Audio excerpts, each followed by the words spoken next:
Hello and welcome to the Let That Shift Go podcast. I'm Noel. And I'm Lena.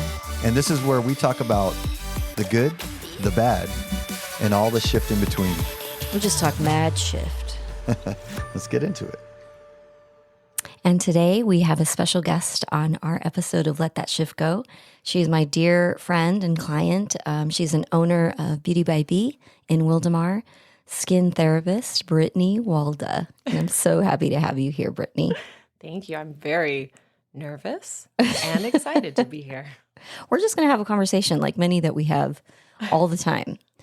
And the reason we decided to do this podcast today is she's been one of my clients, one of my most favorite clients that we've been working together for, at least 7 months. It was a year in November. Oh my gosh, a year in November. We've actually known each other for over 15 years. We met many, many years ago when I needed a skin therapist. And immediately what I noticed about Brittany is her energy and her entrepreneurship and her drive and excitement and just so much fun to be around. And we immediately formed a friendship. Yeah. And that has lasted for a long time. And so last year is when you kind of reached out and we thought, maybe we should work together. So what I want to ask you is, how did you know it was time to take a shift?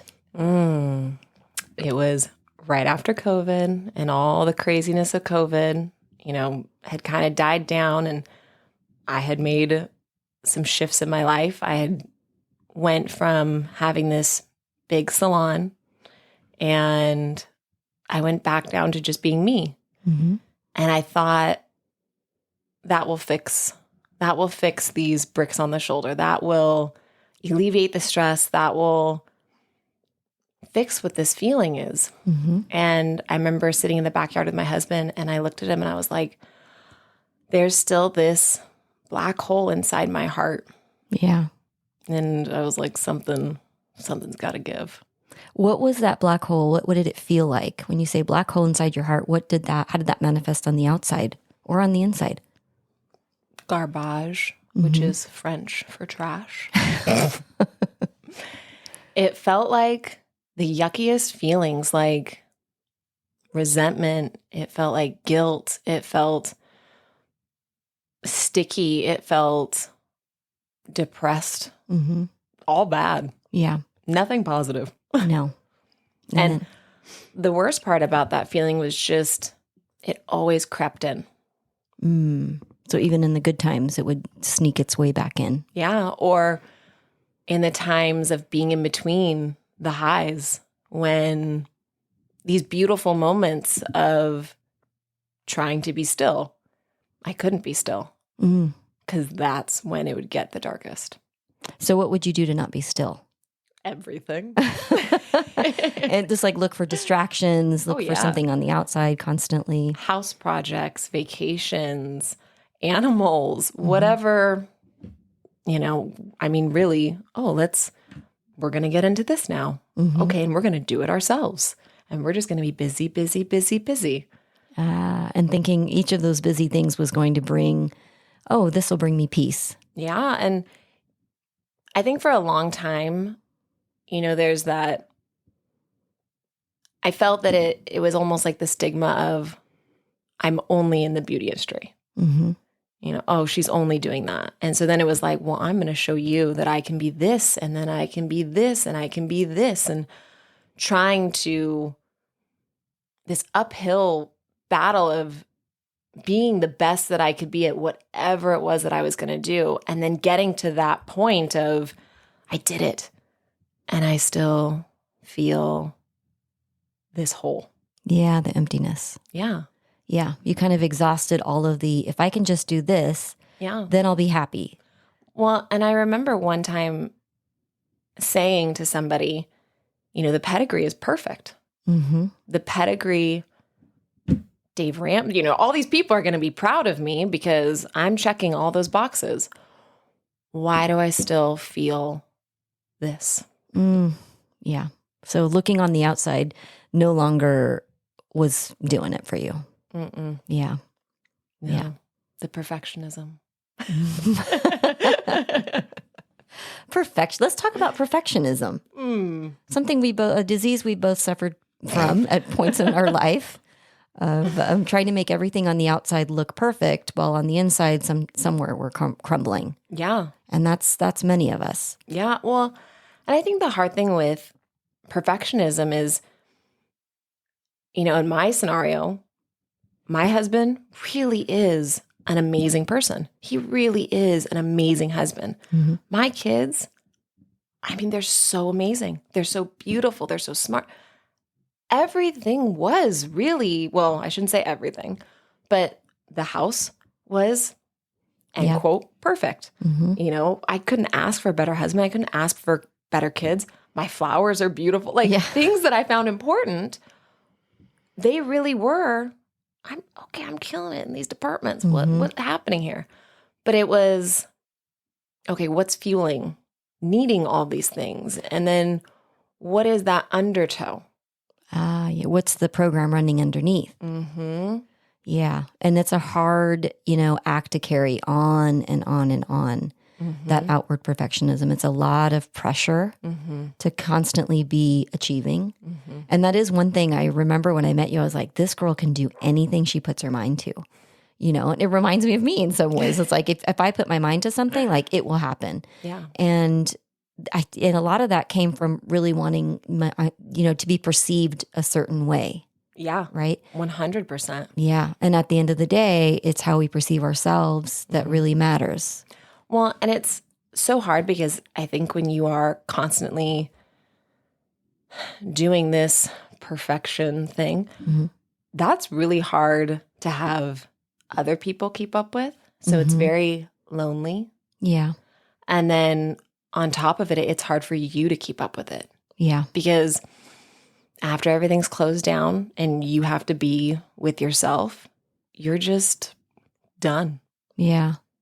Yeah, and I don't think it actually invites in the deeper relationships because they're actually wanting to be friends with the ambassador of you or the mask of you, and never really getting to know you. And does that even leave room for you to actually be yourself? Because then you have to put down the mask. You have to put down the perfectionism.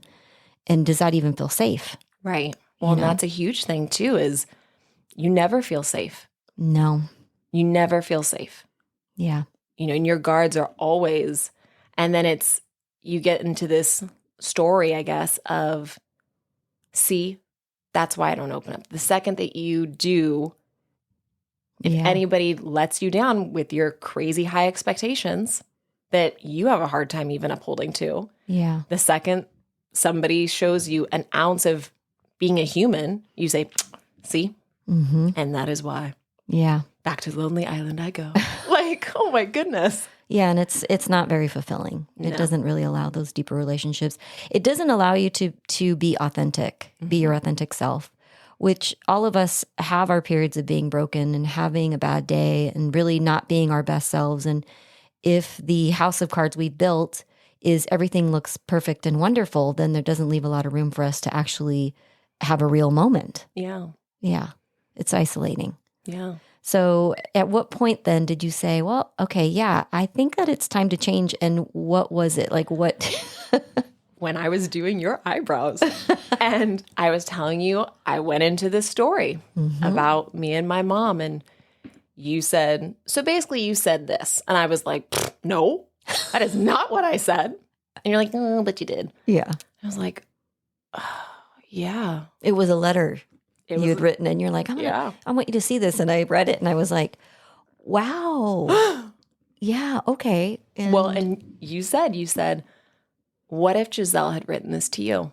Yeah. And when you said that, I was like, yeah, and Giselle's your daughter. Giselle is my daughter.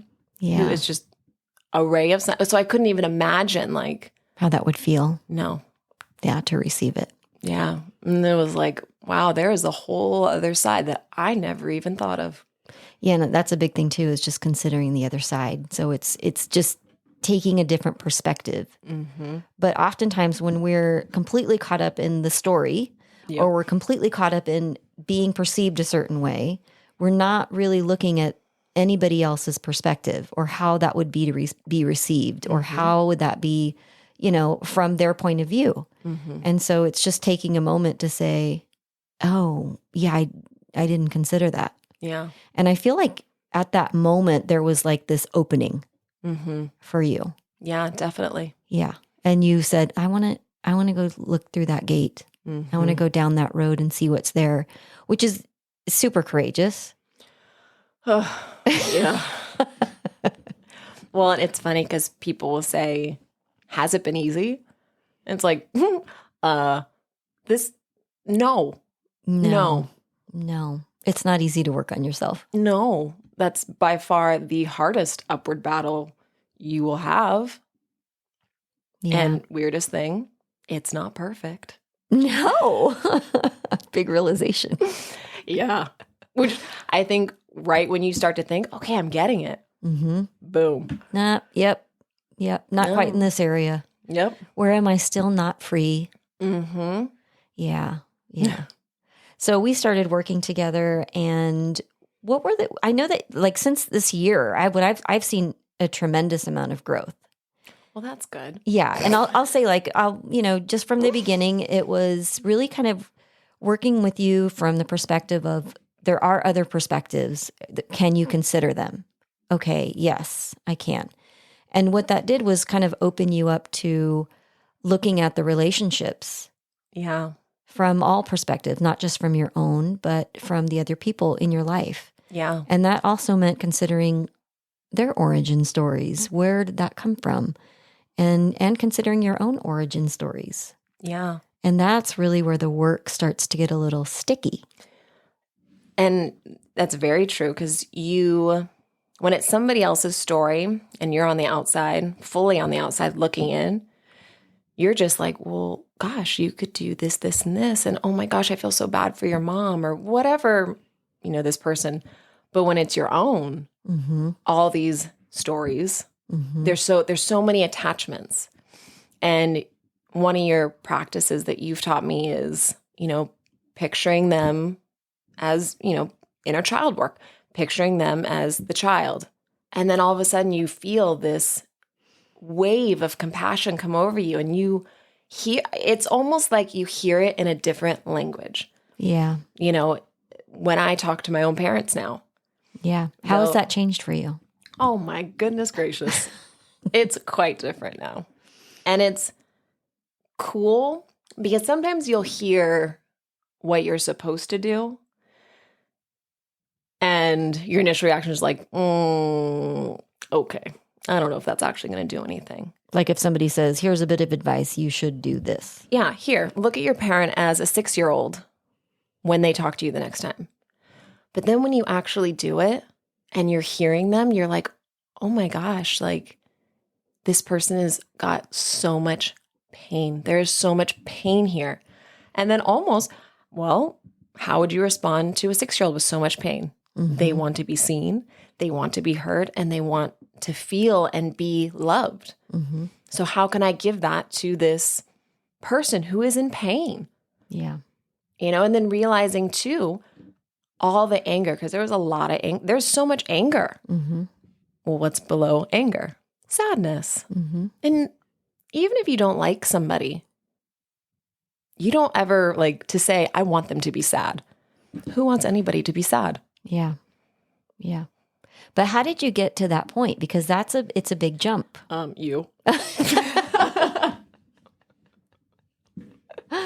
But I mean, like, how did you do it? Like, I know we did it together and you did the work and I just kind of sat there like as your guide. Working through my ish. Yeah. But I think, well, I'd say a big part of it was really having to look at you. Yeah. Like to stop looking at the other person, what they're doing and how that, what is the damage they're doing to me, and really like look at yourself, not meaning blaming yourself, but look at, really kind of going back into where did the hurt originate? Mm-hmm. Where did that come from? And how do you nurture that part of yourself? So first you having to do it for you. Yeah. You can only hold the space for someone that you can hold for yourself. Yeah. And so I know we went right to kind of thinking about the perspective of the other person. But first, the work is to hold that space for yourself. Yeah. And that's still definitely something I am working on. Mm-hmm. But I think the big one that for me that has resonated the most is going into my body and figuring out, okay, which part of me is feeling that feeling? Which part of me is feeling the yuck? Which part of me is feeling that sticky? Which part of me is feeling the sad? Which part of me is feeling an alarm right now? Okay, it's you. Okay, we're going to sit with you. Yeah. And Sit with it. and actually sitting with it and actually asking questions to yourself. And I remember when you first told me, like, there's future you, present you, and past you, I was like, oh boy. She's getting weird. She's getting weird. This is where I draw the line. But then actually saying, what do I have to lose? All right, let's go see what past Brittany has to say. Oh my goodness, past Brittany has a lot to say. We need to hang out with her much more. Yeah. And now it's like, whenever I'm feeling that, okay, which one of you? Oh, it's you. All right. And it's things that aren't even big things per se, but they must be something profound Yeah. because she's still knocking. Yeah. It was profound to that 6-year-old.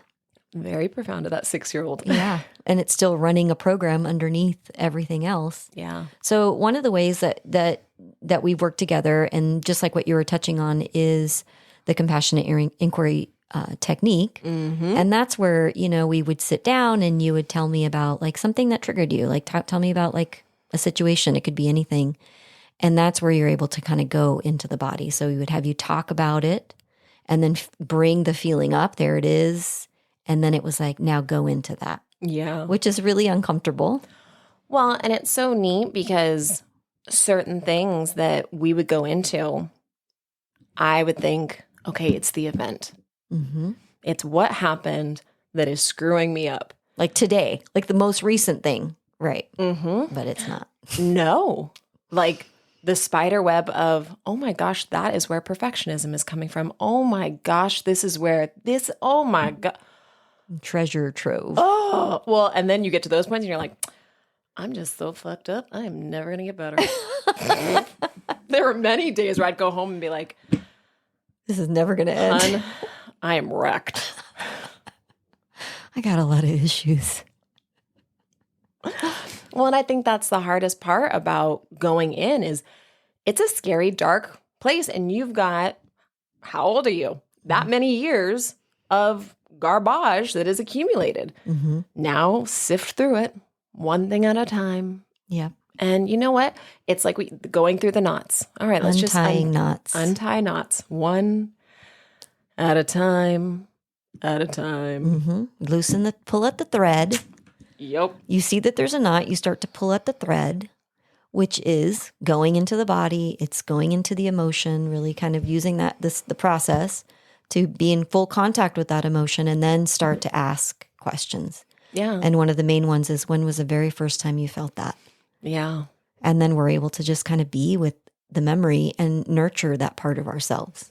Well, and when you're doing that, I wouldn't say before I was the most compassionate to those closest. If you've hurt me, I showed no compassion. And I think by doing that, all of a sudden, it was like space was available that was taken up by resentment, by guilt, by anger. And suddenly it was open to have compassion for other people and love for other people. Yeah. And that shift was like, oh my God, it's happening. It's Yeah. working. You've made room. Yeah. Yeah, because, first you had to meet yourself with compassion. Yeah. You had to meet that little girl with compassion Yeah. and with love and nurturing. And when you're able to hold that space for you and really recognize yourself in that memory, in that moment, it starts to make room for you to do that for the other people in your life. Yes. Whether it's the person waiting you at Starbucks who's ignoring you, or it's your mom or your dad or whoever. Yeah. But we first have to build that space within ourselves, and really it become like a natural practice of being able to hold compassion for ourselves. It does build the ability, the strength, the capability to hold compassion for others. And from there, it just seems like your relationships have blossomed. You know, they're not perfect, right? But you have more space to process, and you have more room to hold for other people in your life. Yeah. And more, I think a huge part of it is acceptance. Yeah. Yeah. Because before, no. Nope. You do not pass go. Or what I would always say, this is a boundary. Yeah. Which really equates to, if I've ever told you need a bound, or this is my boundary with you, it's really me saying, go fuck yourself.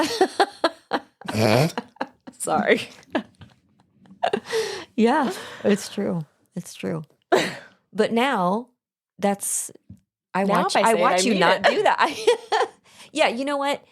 Boundaries are good. Boundaries are a hot topic right now. Yes. But actually, if you can set a boundary from a neutral place, Yes. from a place of, okay, I have nurtured this side of myself so deeply that now I know I am here to protect that part of myself in a way that I have to love me first. And so if I feel like the situation that we're in or wherever this is leading is not healthy for me, then my boundary is I no longer participate in this. Yeah. And that's okay. Right. And you're saying it from a place of love.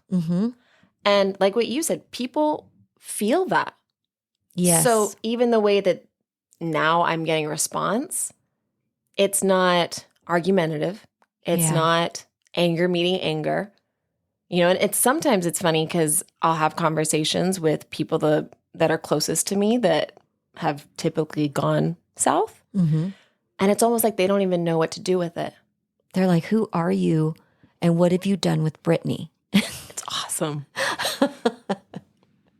Well, one of the things I know we've talked about many times is really just finding the neutral place. Yeah. So that if you're feeling triggered in a moment, you know, by something somebody said or something, is first to take responsibility for your feelings. Yeah. Right? Because no one can make you feel something.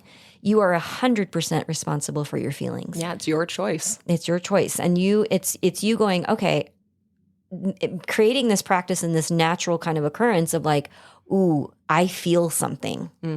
I can feel my face getting hot. I can feel like the heat in my chest or the tightness in my belly. So there's something happening here.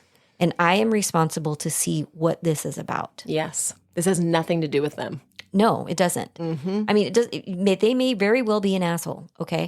But in that moment, you are responsible for your feelings. So there's where the work is. And that's when I always refer to it as like, ding, ding, class is in session. Teacher is here. How do you know teacher is here? I can feel it. And so that's where we go into, all right, I need to be with whatever this is and figure out when was the very first time I ever felt this kind of response in my body or this emotion. Yeah. And then going in to nurture that part of yourself, right? So it's a little more in depth than that, but that's really the practice. And that kind of builds the space. That's kind of like clearing out a dirty room. And then when you're in that situation again with someone, it's not as charged for you. You're like, yeah, actually, I see that there's something going on here, but this isn't about me.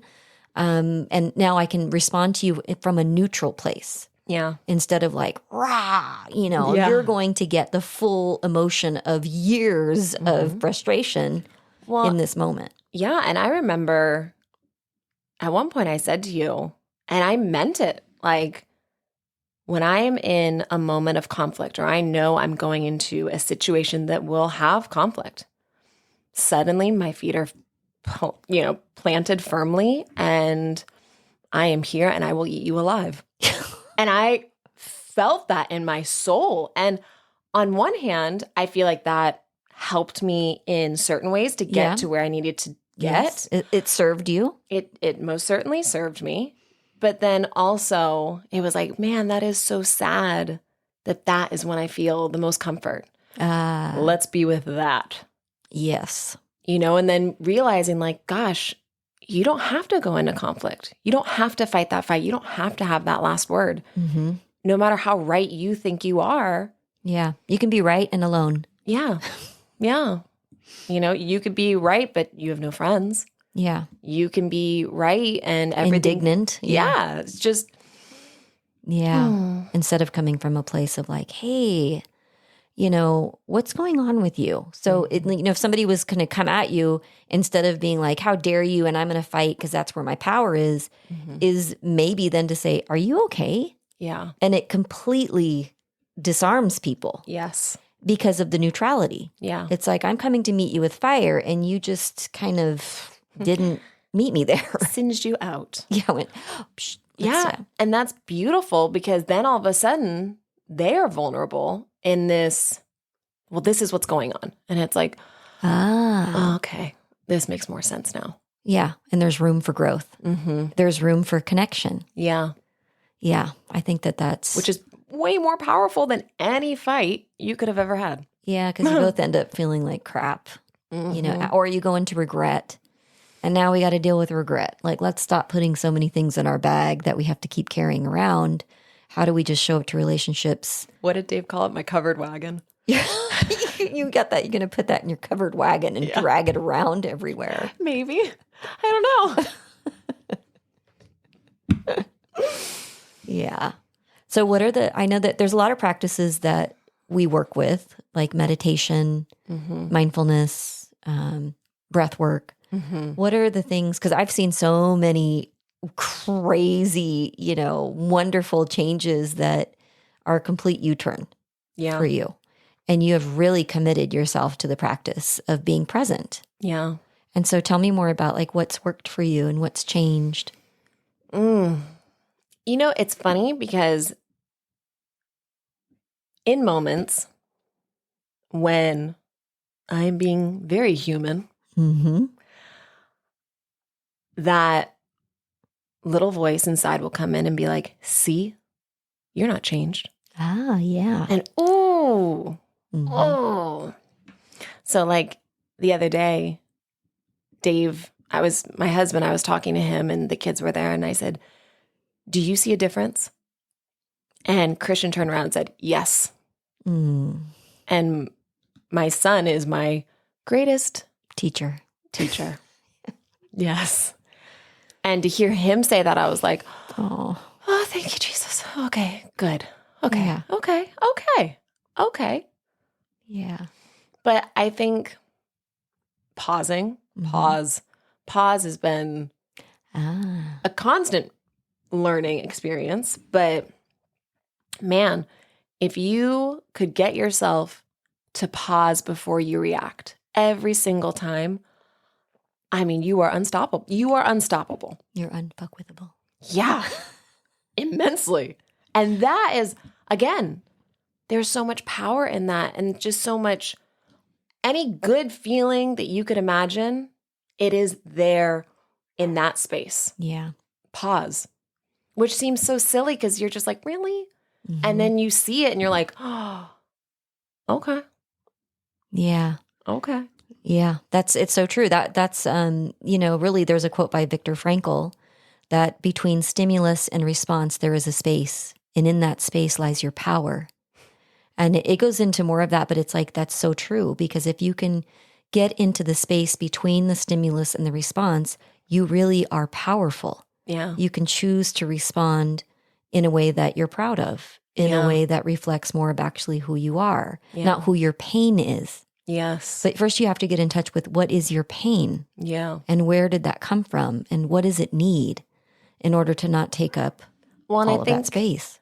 I think that's a big thing, that why this is so different is everybody knows, you know, treat other people like you would like to be treated. Everybody knows that. We know. But do we do that? Sometimes. Yeah. The golden rule. Yeah, the golden rule. But if you don't know why you're responding the way you're responding and you never dig deep, it's always going to come out. Yep. That little voice inside you will never leave you. Yeah. All those little alarms inside you will never leave you. They'll still go off. Yes. And what are you doing? What are you doing? Is this what you want for your life? Or do you actually want more? Do you want this picture perfect life to actually feel good? Yeah. Yeah, I do. Yes, I do. 2.0, here I come. Yeah, I would say that you have approached your wellness, your mental health, in the same way you approach everything, which is what I love, is that you go all in. Yeah. And I feel like it's in some way, you didn't even know what the vision was, but you had a vision for what you wanted, which was to feel as good on the inside as it looked on the outside. Yeah. And you completely committed yourself to that, which is why I have loved working with you, because everything that I've given you to do and to practice, you do it. Like you actually listen. It's the weirdest thing. You listen because that's part of your personality. Is like, I'm going to do it. I'm going to do it. I can do anything and I'm going to do it. And to be able to take that energy, but to put it into this is really beautiful because it's not easy and it's not pretty, you know, and it's bumpy. Yeah. And it's far from perfect. It's far from perfect. Absolutely. So now we've blown perfection as being important out the window because in this practice or in this work, you're constantly seeing places where, again, you're not free. Yes. You know, where you're saying like, yep, there it is. Oop, you reacted. There it is. But if you've learned to give yourself compassion and you've learned to forgive yourself, that's where that work starts to kind of come full circle. It's like you can even forgive yourself for today acting like a jerk, you know, and being like, okay, yeah, there's something there. Let me kind of work this. Let me go in on this one. Yeah. So just watching you blossom and bloom has been amazing. And you know, and tell me more about what you're doing with the kids every day and how this has changed your life at home. And like, are they like, what the heck is going on? You know, it's really funny because they're sponges still. So they don't know all the work that's going on behind the scenes, which is at this point in their lives, that's okay. Yeah. But it's beautiful because there are moments that they will say things and I'm like, damn, that was deep. And I'm like, oh, if I never get myself right, they're good. You know, Giselle especially, well, my daughter especially, like just the way, and she's so like eloquent about it. It just, that is her first response. A healthy, deep, spiritual response. And you're just like, huh. Yeah. How old are you? 7? It's trickling down now. And I think that's been the biggest. Did you guys see that? That's my kid. Damn. Wow. Okay, come, my little teacher. Like, but, you know, every morning now we get up and we do yoga and we meditate. And it's beautiful. Like this morning we did it and my son was our instructor. Wow. You know? And he felt, you could tell, I did it. Powerful. Oh, yeah. And he killed it. We've been doing it now for a long time, but he knew all the moves. He knew which was coming. He did really well. Oh, I love that. And it was cool because I'm like, my parents didn't do that with me. Yeah. This is, wow. Yeah. Cool. Yeah. It's, you know, what I love to call it is like that you're a pattern interrupter. So you're disrupting the pattern, you know, as opposed to continuing with like the anger or like resentment or outbursts, you know, and we pass that down to our kids. Like they know they are with us. They can feel it. Those are the behaviors that we pass down. That's what we're emulating. And watching you emulate something different and then seeing that result in your kids is everything. Yeah. You know, that's what we're here to do, is disrupt these patterns that are not helpful. They're not healthy.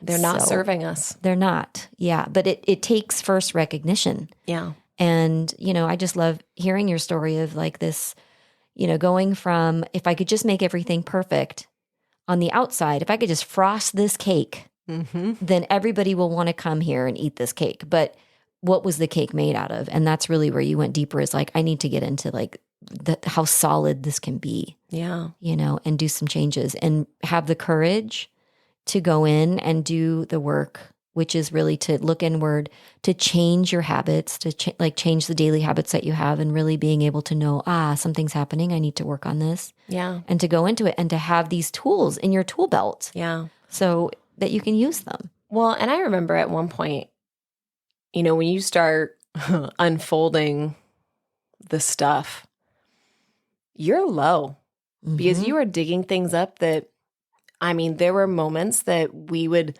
come across something and I was just like, I don't even remember that until right now. And I remember everything. Mm-hmm.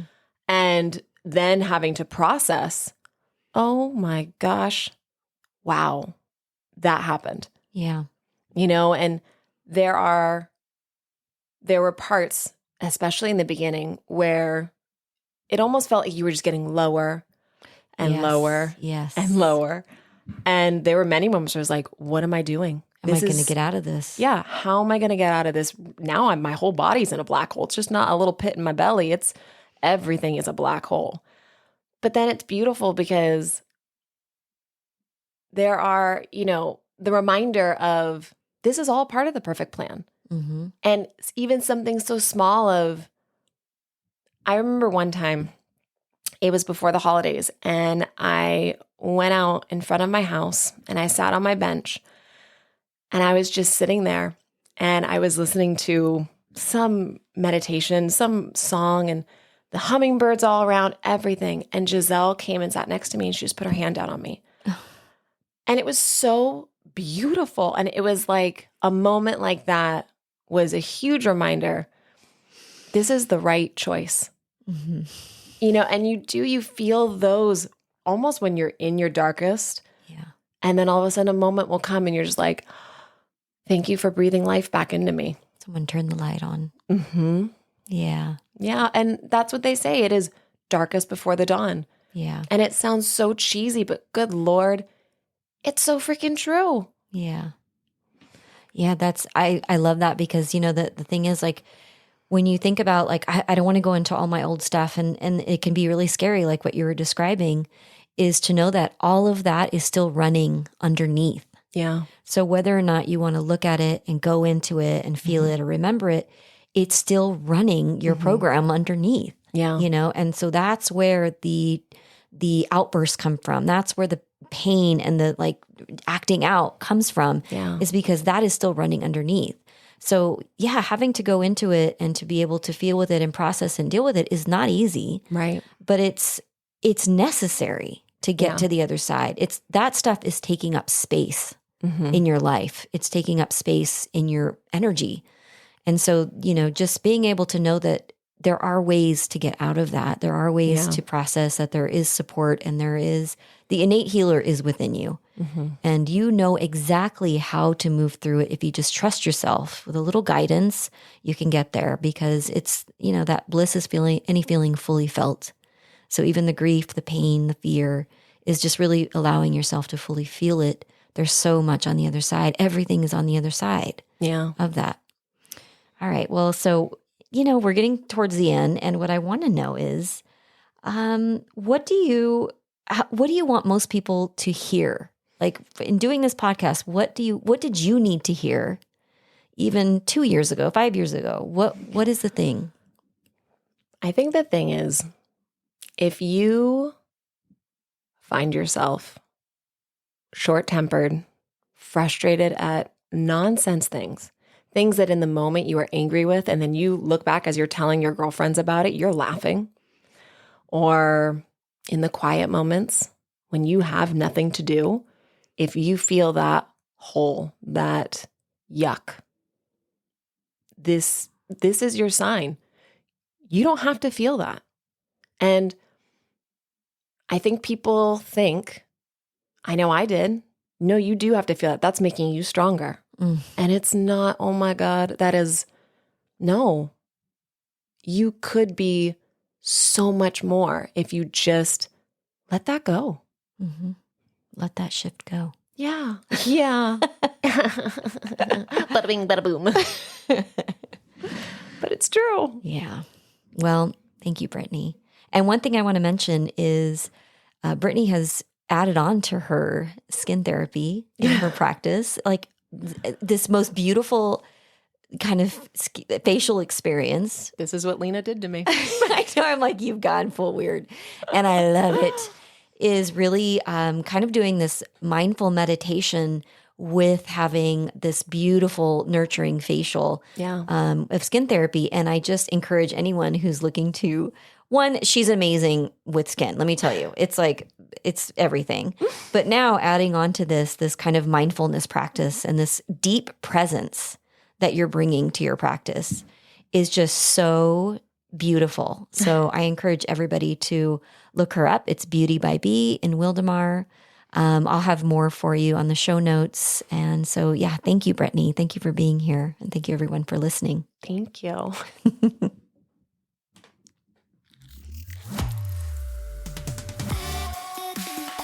All right, that's been another episode of Let That Shift Go podcast. I'm Noel. And I'm Lena. Let us know what your questions are, and we'd love to use them on a future episode. Or check us out on Insta at Let That Shift Go, or visit our website, serenitycovetemecula.com.